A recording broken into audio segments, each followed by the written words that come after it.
Hey guys, Chase Studios 2K9 here, and today I'm back to doing tier lists. And this one we're gonna do Pixar movies. Alright? Some of these I did reviews on already, but some I have plans in the future to review. But this is just a straight up a summary of them. So why not we get started with this one? Some might be shocking, some may not. Let's start with Toy Story. Obviously, this is the goated movie. 10 out of 10 because we all know this is the start of computer animation. It has an original story. I mean, you can't blame me because it's 1995, so I don't think there is no unoriginal story that year. Unless you're a terrible movie from that year, which I don't know. The animation is absolutely amazing. I like how the toys get character development. Mostly the individuals, the ones that thought Woody knocked Buzz out the window and how they thought he ripped Buzz's arm off, even though Buzz fell downstairs. Well, if I had to have any problems with this film, but I wish there weren't, it would have to be that Sid is an annoying villain. I get that he's a kid, but still. Anyway, this is why, for the first movie, this managed to be a 10 out of 10. Anyway, let's start with A Bug's Life next. This is the shocking one. Bad. Okay, I really wanted to like A Bug's Life, but I just couldn't because of various reasons. For one, Flick is an unlikable protagonist in my opinion. I would like to remind myself that he literally started the conflict in the film, and almost every ant died because of him. But I will admit, Hopper is a pretty good Villain. And unfortunately, Flick is not the worst character in the film. That would have to go to Heimlich because he's just annoying. For fuck's sake. Anyway, one I could have wanted to like, but I just couldn't. 3 out of 10. Now we begin with Toy Story 2. This is also a goated movie. This is one of the best animated sequels out there, but not as the greatest any sequel, nor any Toy Story or any Pixar movie. Jesse's backstory was emotional. The song When She Loved Me absolutely slapped. The animation is great. The pacing is flawless. Stinky Pete and Al McWiggin were both good villains, but not the superior Toy Story villains. Zurg was great, and his appearance was better than his Lightyear appearance, which, dear God, which I'll get to. Now we get upon Monsters Inc. We're in the 2000s movies now, starting with Monsters Inc. from 2001. This movie still holds up to this day. The voice performances by John Goodman and Billy Crystal were absolutely amazing. The animation looks incredible. It has an excellent story, and Henry Waterness is a fantastic villain too. But yeah, this movie definitely needs no introduction. It's such an excellent Pixar movie and such a childhood classic to everyone, of course. Up next, we have Finding Nemo from 2003. Well, I gotta say, this is honestly just a straight up great movie. Probably an 8 out of 10. It's not really one of my favorites within the 2000s decade, but still pretty great nonetheless. I like the story with Marlin and Dory is pretty great, and Dory is pretty funny. There are the scenes where Nemo encounters the tank gang at the dentist were pretty funny, but the only thing that prevents this movie from being in the goated tier is Darla. She was kind of annoying. I get that's sort of the point, but still. Anyway, now we're here at the best of the best Pixar movie yet, The Incredibles. This honestly, there is literally no competition to any other ranking here other than the goated tier. This easily one of, if not Brad Bird's best film. It has a fantastic animation. Syndrome is such an excellent villain. It has perfect direction and writing by Brad Bird himself, and the performances were phenomenal. But yeah, this is still my second favorite movie of 2004. Actually, no, this is my favorite film of 2004. Yeah, I say this is even better than Spider-Man 2. Even though they're literally but then again, they're literally the same tier. So you cannot blame me for that one. Anyway, The Incredibles, best movie of Pixar, and my least favorite would be Somewhere We Get To. Don't worry, it ain't Cars 2, but still. Now we get to Cars. Honestly, go to tier because of a certain character which I will get to in a little bit. Whenever I say this, there's literally nothing wrong about this film. Their pacing is flawless. McQueen is a pretty good protagonist for the most part. Too bad his character development is pretty good, although it gets destroyed in the sequels. I don't like the. This is the main thing problem I have with McQueen. They make him go through the same development in each and every film as the series progresses. The tractor tipping scenes is funny. Sally is a great love interest toward McQueen, and they actually have chemistry. Mater is hilarious. Hudson has a pretty good backstory, but those characters are nothing compared to Chick Hicks, who is the best Pixar villain. Don't even think about dissing him. If you think about dissing him, I'm gonna go to your house and shake your hand. Don't worry, the same can be said. No villain can be in Pixar can be peak without Chick Hicks. Anyway, now we go on to Ratatouille. We obviously goated again. Watch how most of Pixar's filmology is going to be 10 out of 10s. I don't have no idea, but then again, that's Pixar to you. It has gorgeous One more thing said, folks. Ratatouille is another example on why Brad Bird is such a genius when it comes to making movies. It has gorgeous animation, a wonderful story. Remy is such a charming main character. Colette is a fantastic love interest. The same thing can be applied with Linguini, who is yet another charming character too. It has a fantastic score. Brad Bird's direction is absolutely spectacular. It shows that Brad Bird is one of the best Pixar directors they ever hired besides Pete Docter. Those are the only two good Pixar directors in my opinion. Lasseter is pretty good. Now don't get me wrong, I have nothing against John Lasseter, but he's the least interesting among any of them. Chef Skinner was a very powerful Pixar villain, and Ian Holm absolutely nailed his performance as him. And Inigo was yet another amazing character too. I love how the style about how this movie takes place in Paris. It has wonderful dialogue and the scene where Colette and Linguini kiss, which Remy uses Linguini's hair to push him towards Colette, would have to be a pretty good scene throughout the movie. Anyway, Ratatouille is a masterpiece made by this company. There are more masterpieces to come. Some may not. I plan to review this in the future as well. Now we get to the actual good one, the WALL-E. Just kidding, I mean WALL-E. For God's sake, the animation looks absolutely gorgeous. One of my favorite animated films from 2008, especially when Pixar did an excellent job creating the animation. Andrew Stanton did a wonderful job directing and writing it. The characters are so likable, especially WALL-E himself. Eve is another fantastic character of the whole movie. Otto is such a fantastic villain. The ending is so emotional. Also, the score by Thomas Newman is absolutely beautiful. Like Thomas Newman needs to win an Oscar in the future for Best Score Composer. He hasn't even won an Oscar at all yet. The visuals look absolutely incredible. It's the most stunning Pixar movie as well, and the opening is so perfection. So, folks, WALL-E is a pretty memematic movie in my opinion, especially with a WALL-E impression I can even do, like I said in the beginning when I was reviewing this movie.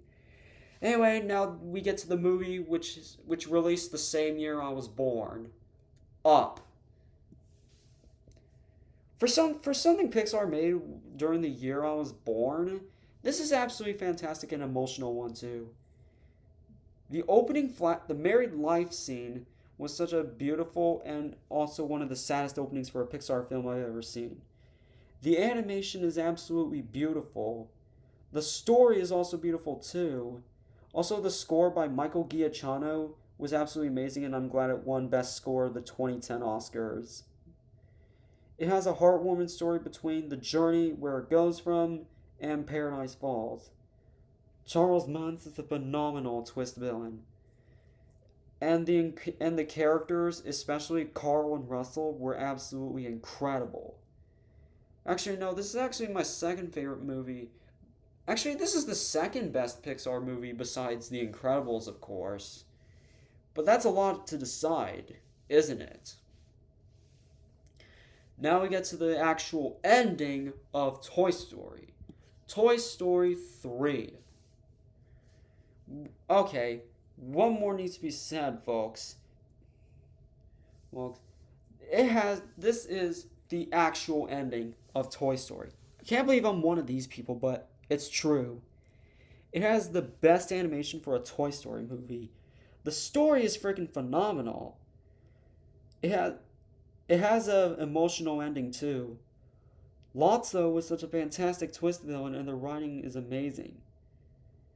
Overall, this would need no introduction, and it has a need no introduction because again, it's Toy Story 2.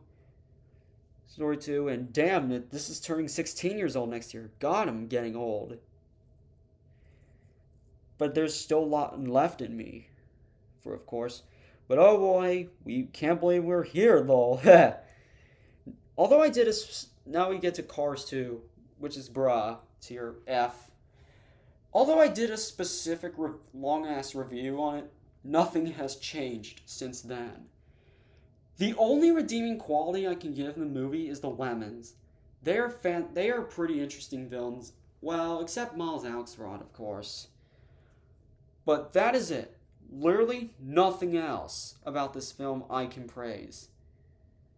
The story is atrocious. The screenplay is one of the absolute worst for Pixar. Most of the acting is terrible. Larry the Cable Guy tries his best to give out a good performance in this film as Mater.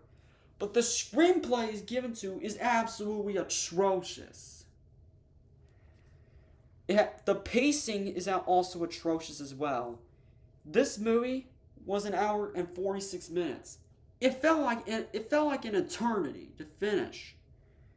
The cinematography is absolutely horrible, well, due to the terrible lighting besides the oil rig almost. Like when before it gets to the lighting on the film, the lighting is absolutely terrible for the most part. It is so goddamn dark. You cannot see shit at that scene. Anyway, and the characters in this movie have the exact same IQ as Whitey from 8 Crazy Nights. At least 8 Crazy Nights is actually funny compared to this. Unfortunately, this is not the worst Pixar film. And what to no surprise, we actually do get to the worst Pixar film. Brave. Folks, this is one of, if not the worst Pixar movie. It's one of the worst movies that... Okay, do I need to explain what's wrong with this film? At this point, Pixar really wanted to make Brother Bear, which is far superior than this. Which proves how horrendous the story is in this film. But, in all honesty, Merida, who is obnoxious in this movie. She might be the worst Disney princess, even though I don't hate her that much, of course. But still, the pacing is just dreadful. I didn't laugh at all during the film. All the humor in this film just falls flat on its face because it does not only does this rely on because this constantly relies on fucking butt fetishes for some sort And so yeah, Brave is the absolute worst movie from DreamWorks. Granted, it's not as bad as another as for 2012 animated movies. This is not as bad as like movies you can say like Madagascar 3 or especially Food Fight, which those are far worse compared to this. And now we get to Monsters University. This has to be solid or something. Although this does follow the 80s college movie cliche trope, it the it has the dialogue is kind of distracting in my opinion, but nonetheless, it's a pretty good solid film for the most part about how Mike and Sully met and Randall met each other and wanting to go to college, but they do get expelled and then always hire in the mailroom and rise to the top. Which that's got to be something, isn't it? Anyway, now we get to the Inside Out films. Don't worry, The Good Dinosaur is going to come after that.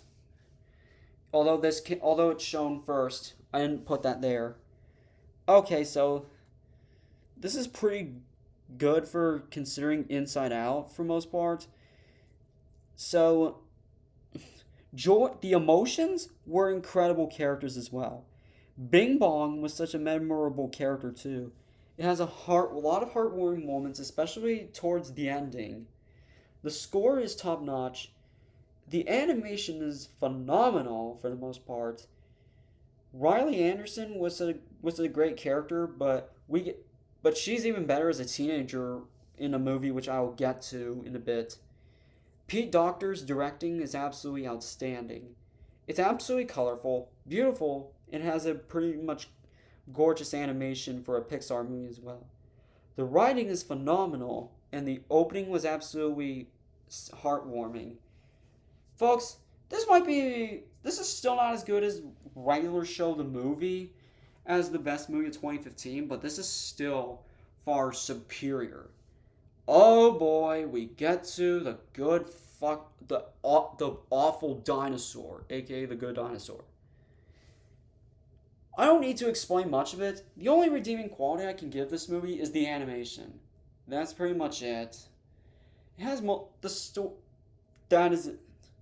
And it has an original story as well. So it has a pretty good story as well. But that is it. Literally nothing can be praised anything else.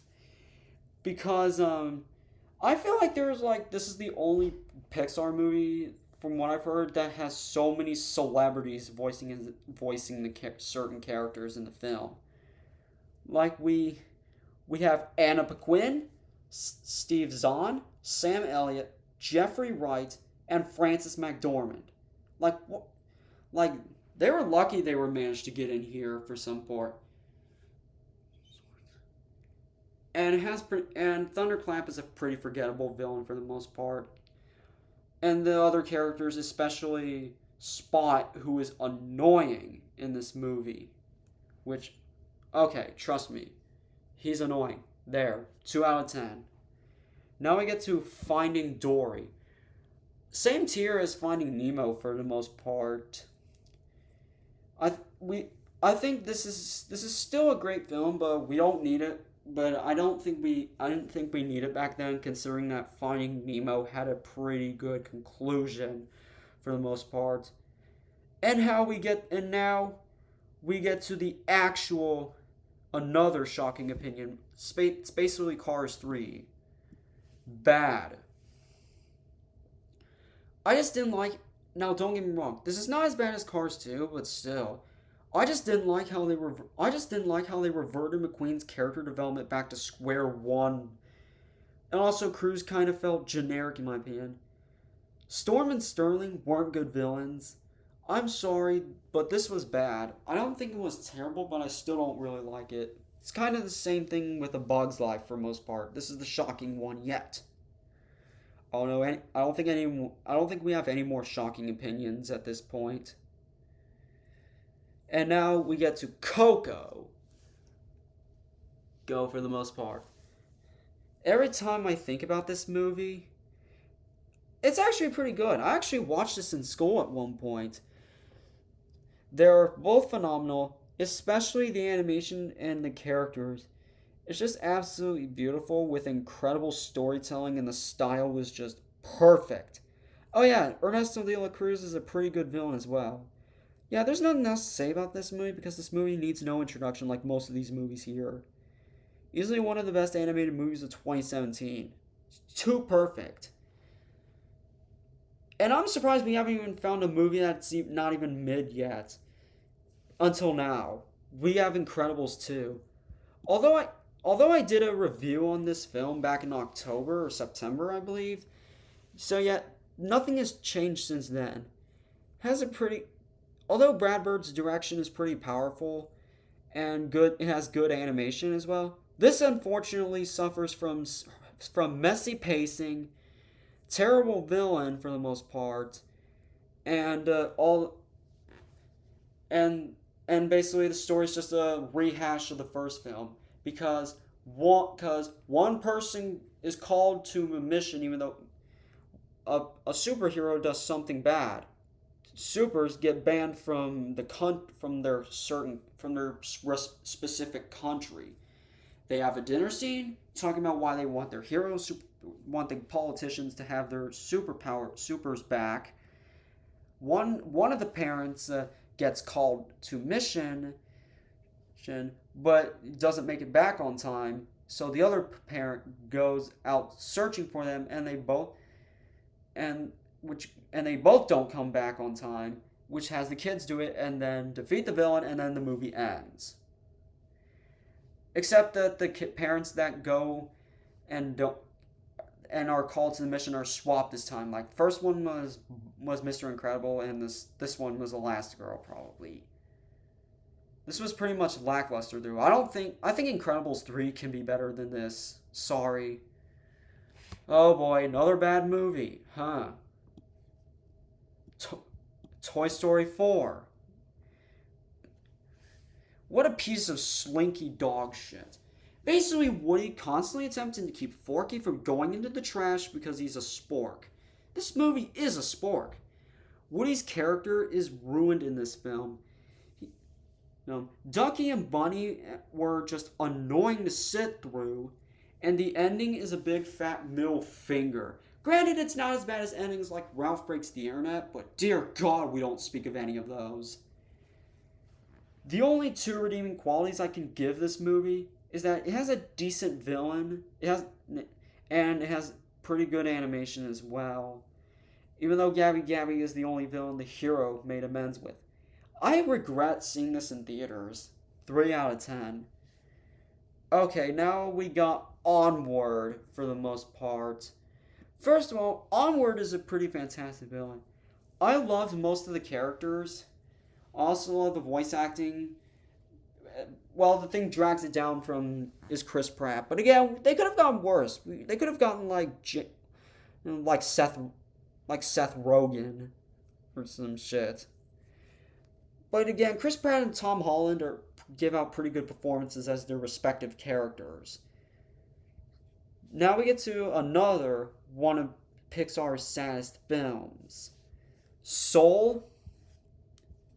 Yeah, really. Named Soul for some reason. 2020 during that film, despite COVID striking at the time, it was again still a pretty great year for Pixar. Especially the animation is pretty beautiful. 22 is a pretty good character. This needs no introduction like most of these. And now we get to Luca. Honestly, this is just a pretty good movie. Somehow, it's crazy how haven't put a movie in that tier yet.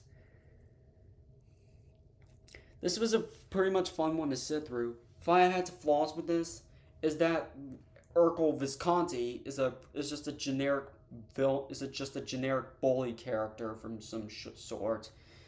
I really loved Luke and Alberto's interactions throughout the film. The animation's pretty good and has beautiful setting and plot. This needs no introduction, like most of these. I'm sorry if I keep saying this needs no introduction, but again, this is Pixar for the most part. Oh boy, turning red. So, you know what? I just put mid. I don't care what anyone thinks. I don't care if this is considered bad. I don't care at all because half of the humor in this film is pretty much juvenile for the most part. I forgot half the time. The setting really is forgettable.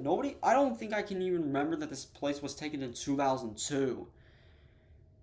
Ming Lee kind of throws the film off, well, but that's about it. Yeah, this film is pretty mid and better than the other film Pixar released the same year, which no shocker, I'm actually there right now. Lightyear. Okay, this needed to be on Broad Tier for some reason. This was probably one of the biggest chores to sit through, like The Good Dinosaur, Cars, and especially Brave. Remember when I said where there was? Remember I said when Toy Story 4 was a bad film? At least, at least they had something that they could at least that could have had potential, could have worked. The Good Dinosaur had pretty good visuals. Toy Story 4 had a decent lineup of new characters like Forky and Gabby Gabby, of course. But again, what does Lightyear bring to the table? Socks. Socks is the only character in this movie that I can say is some enjoyable to the level.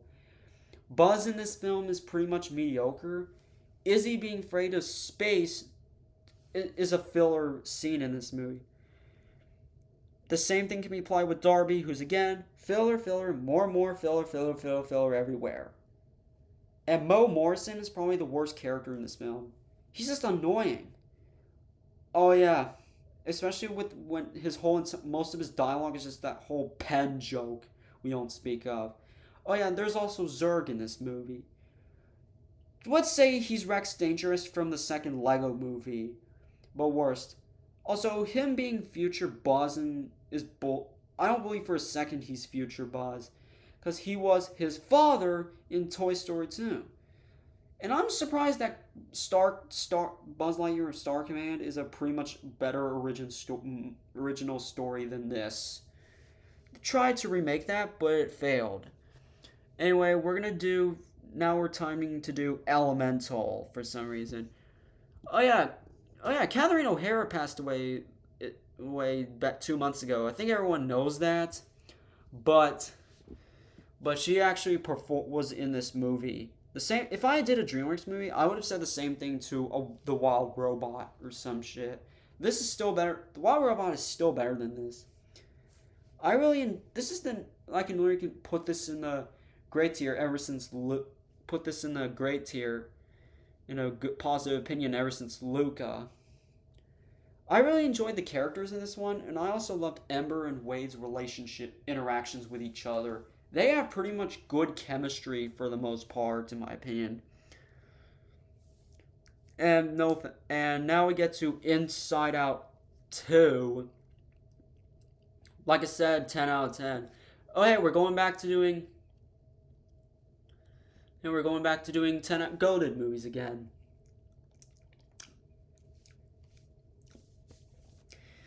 And Ennui is hands down my favorite character of the whole movie, and also my favorite emotion too. But Envy is also a pretty good one as well. And Anxiety is such a phenomenal character. Maya Hawke gave out her best performance as her. I also love Embarrassment too. Paul Walter Hauser gave out a really great performance as him.